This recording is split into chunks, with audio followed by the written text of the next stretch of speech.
कक्षा 10 सामाजिक विज्ञान अर्थशास्त्र पाठ 4 वैश्वीकरण और भारतीय अर्थव्यवस्था। इस वीडियो में आपसे कुछ प्रश्न पूछे जाएंगे, उन प्रश्नों के आपको उत्तर देने हैं कमेंट बॉक्स में। वैश्वीकरण क्या है? अधिकतर बहुराष्ट्रीय कंपनियां बीते 2-3 दशकों से विश्व में उन स्थानों की खोज कर रही हैं जो उनके उत्पादन के लिए सस्ते हों। ऐसे देशों में बहुराष्ट्रीय कंपनियों के निवेश में वृद्धि हो रही है। इसके साथ ही विभिन्न देशों के मध्य व्यापार में भी बड़ी तीव्र वृद्धि हो रही है। अधिकांश बहुराष्ट्रीय कंपनियों के व्यापार में वस्तुओं और सेवाओं का व्यापार सम्मिलित होता है। बहुराष्ट्रीय कंपनियों के बीच होने वाले अधिक विदेश व्यापार और अधिक विदेशी निवेश के परिणाम स्वरूप विभिन्न देशों के बाजारों और उत्पादों में एकीकरण हो रहा है। विभिन्न देशों के बीच परस्पर संबंध और तीव्र एकीकरण की प्रक्रिया को ही वैश्वीकरण कहते हैं। प्रश्न है, वैश्वीकरण किसे कहते हैं? बहुराष्ट्रीय कंपनियां वैश्वीकरण की प्रक्रिया में महत्वपूर्ण भूमिका निभा रही हैं। विभिन्न देशों के बीच अधिक से अधिक वस्तुओं, सेवाओं, निवेश और प्रौद्योगिकी का आदान प्रदान हो रहा है और विश्व के देश एक दूसरे के संपर्क में आ गए हैं। लोगों का आवागमन भी विभिन्न देशों की आपस में जोड़ने का सशक्त माध्यम हो सकता है।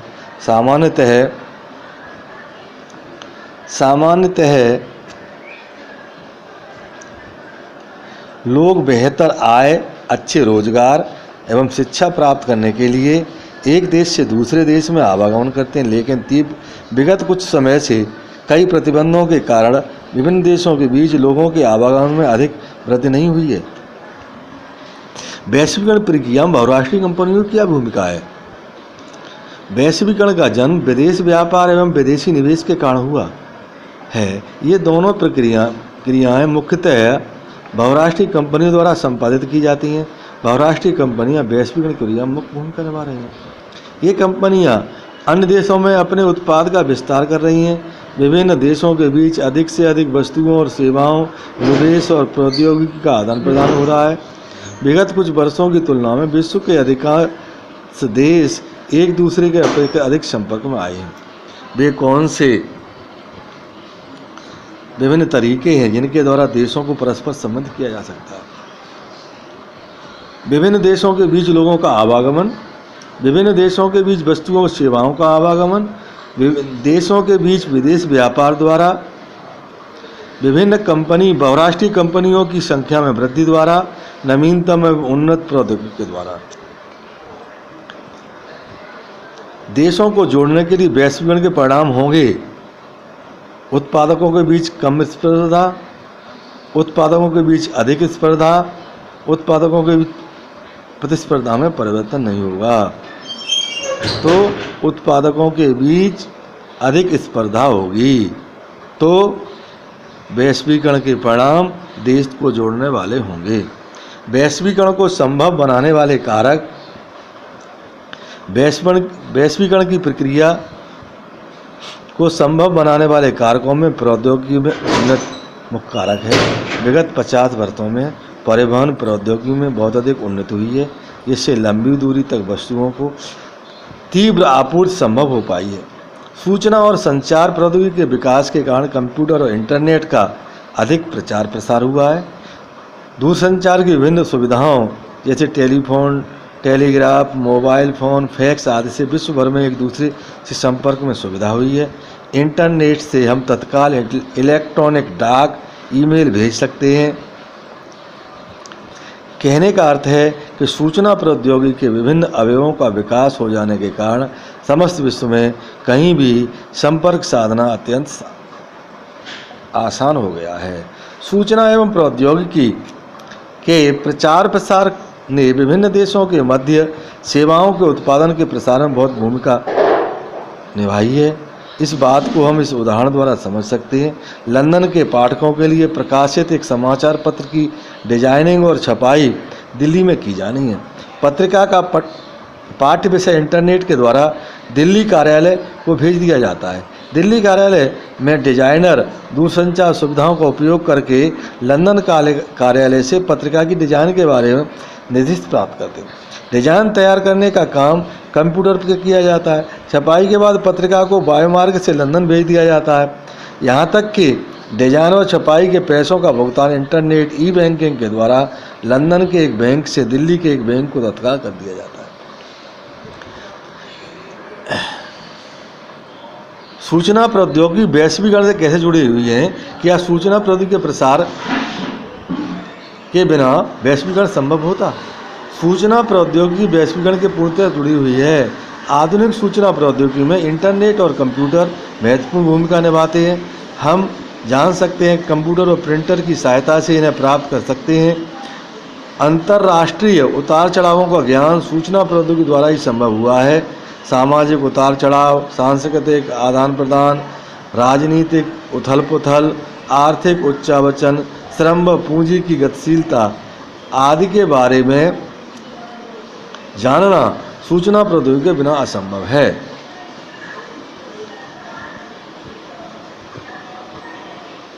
विदेशी व्यापार एवं विदेशी निवेश का उदारीकरण। विदेश व्यापार और विदेशी निवेश के प्रति विभिन्न देशों के प्रति दृष्टिकोण ने वैश्वीकरण की प्रक्रिया को गति प्रदान की है। उदाहरण के लिए यदि हम चीन में निर्मित खिलौनों का इस संबंध में विश्लेषण करें तो हमें ज्ञात होता है कि भारत सरकार उदारीकरण की नीति न अपनाती तो वह इन खिलौनों पर आयात कर लगाती। तब ऐसी स्थिति में आयातित खिलौनों की कीमत बढ़ जाती। तब भारत के बाज़ारों में चीन के खिलौने सस्ते नहीं होते और चीन से उनका आयात स्वतः ही कम हो जाता। इस दशा में भारत के खिलौना निर्माता अधिक समृद्ध होते। आयात पर कर वस्तुतः व्यापार अवरोधक का कार्य करता है। इसे अवरोधक इसलिए कहा गया है क्योंकि यह कुछ प्रतिबंध लगाता है। सरकारें व्यापार अवरोधक का प्रयोग विदेश व्यापार में वृद्धि या कटौती करने, नियमित करने और देश में किस प्रकार की वस्तुएं कितनी मात्रा में आयातित होनी चाहिए यह निर्णय करने के लिए कर सकती हैं।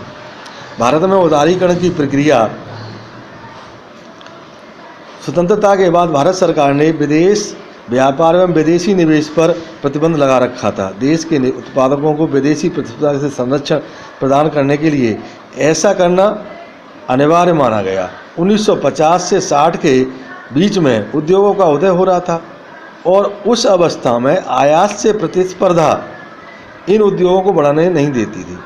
इसलिए भारत ने केवल अनिवार्य वस्तुओं जैसे मशीनरी, उर्वरक, पेट्रोलियम के आयात की ही अनुमति प्रदान की। वस्तुतः सभी विकसित देशों ने भी विकास के प्रारंभिक चरणों में घरेलू उत्पादकों को विभिन्न तरीकों से संरक्षण प्रदान किया, लेकिन सन 1991 के प्रारंभ से भारत में व्यापार से संबंधित नीतियों के कुछ दूरगामी परिवर्तन किए गए। सरकार ने यह निश्चय किया कि भारतीय उत्पादकों के लिए विश्व के उत्पादकों से प्रतिस्पर्धा करने का समय अब आ गया है। यह अनुभव किया कि यह अनुभव किया कि प्रतिस्पर्धा से देश में उत्पादकों के प्रदर्शन में सुधार होगा, क्योंकि उन्हें अपनी गुणवत्ता में सुधार करना होगा। इस निर्णय का प्रभावशाली अंतर्राष्ट्रीय संगठनों ने समर्थन किया। इस सोच के साथ विदेश व्यापार एवं विदेशी निवेश पर से अवरोधों को काफ़ी सीमा तक हटा दिया गया। इसका अर्थ है कि वस्तुओं का आयात निर्यात सुगमता से किया जा सकता था और विदेशी कंपनियां यहाँ अपने कार्यालय और कारखाने स्थापित कर सकती थीं। व्यापार के उदारीकरण से व्यवसायियों को मुक्त रूप से निर्णय लेने की अनुमति या छूट मिली है कि वे क्या आयात क्या निर्यात करना चाहते हैं। सरकार पहले की तुलना में कम नियंत्रण करती है, इसलिए उसे अधिक उदार कहा जाता है। विदेशी व्यापार के उदारीकरण से क्या समझते हैं?